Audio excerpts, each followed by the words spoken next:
السلام علیکم ورحمۃ اللہ وبرکاتہ۔ سورۃ البقرہ آیت نمبر 20۔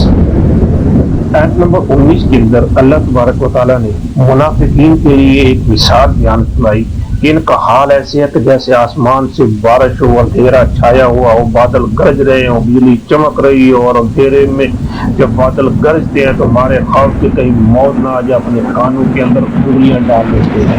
اس آیت کے اندر بتایا کہ جب بجلی چمکتی ہے، روشنی ہوتی ہے تو آگے بڑھتے ہیں، جب اندھیرا ہو جاتا ہے تو رک جاتے ہیں۔ چلیے میرے ساتھ اس آیت کا دیکھتے ہیں ترجمہ۔ اعوذ باللہ من الشیطان الرجیم، بسم اللہ الرحمن الرحیم۔ قادو قریب ہے، البرق چمک، یخطف اچک لے جائے، ابصارا بینائی، بصارت ہم ان کی، یعنی چمک اتنی تیز ہے کہ یوں لگتا ہے کہ جیسے ان کی بینائی جو ہے چھین لے گی۔ علما جب کبھی، اضاء اس نے روشن کر دیا، کس نے؟ برق نے، بجلی نے، لہم لا لیے، ہم ان کے، لہم ان کے لیے، مشو چل دیے، فی ہی، فی میں، ہی اس، فی ہے اس میں، اس روشنی میں، وا اور اذا جب، اظلم اس نے اندھیرا کر دیا، بجلی کی چمک ختم ہو گئی، اندھیرا ہو گیا، اظلم اس نے اندھیرا کر دیا، کن پر؟ علیہم، علا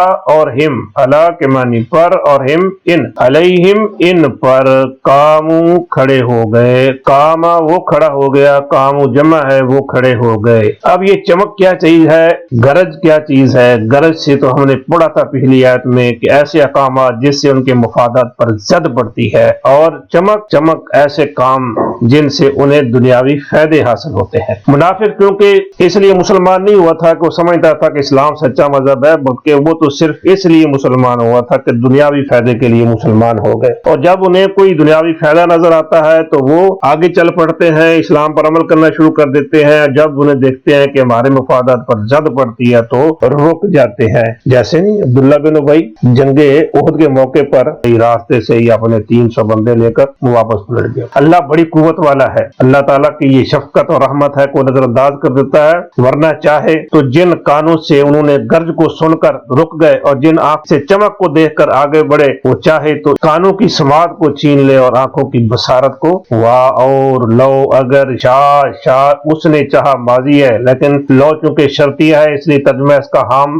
حال میں کر رہے ہیں، چاہے، شاء اللہ چاہے اللہ، ولو شاء اللہ اور اگر چاہے اللہ، لذہب لا یقیناً، ذہبہ کے معنی ہے لے گیا، چلا گیا، ماضی ہے، اور ذہبہ کے معنی جانے بھی، اور ذہبہ کے بعد اگر بھی آ جائے تو اس کے معنی ہے لے جانا، لذہبہ یقیناً لے جاتا، لیکن لو چونکہ شرطیہ ہے اسی ترجمہ اس کا حال میں کرتے ہیں، لذہبہ یقیناً لے جائے، کن کو لے جائے؟